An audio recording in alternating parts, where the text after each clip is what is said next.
আসসালামু আলাইকুম। ভেট official BD চ্যানেলের পক্ষ থেকে আপনার সকলকে স্বাগতম। আজকে আমরা কথা বলবো সালফাডিন ভেট বোলার সম্পর্কে। এটি একটি একমি কোম্পানির পণ্য। উপাদান: প্রতিটি বোলাসে রয়েছে সালফা ডায়াজিন বিপি 1.66 গ্রাম, সালফা ডিমিডিন বিপি 1.66 গ্রাম এবং সালফা পাইরিডিন বিপি 1.66 গ্রাম।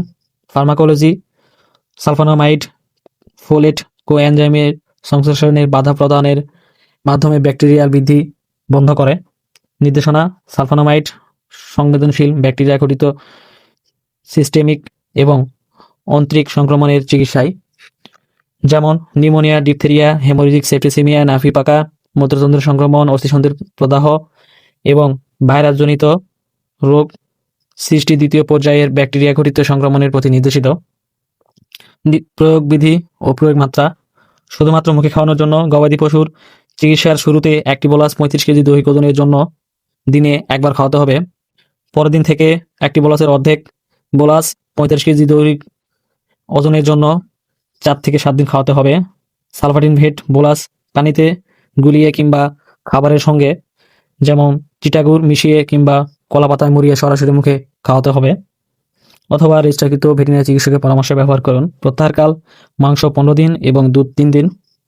প্রতি নির্দেশনা: সালফানামাইড এর প্রতি সংবেদনশীল এবং বিক্রিয় রোগের আক্রান্ত গবাদি পশুতে সালফানোভেট ট্যাবলেট প্রতিনির্দেশিত।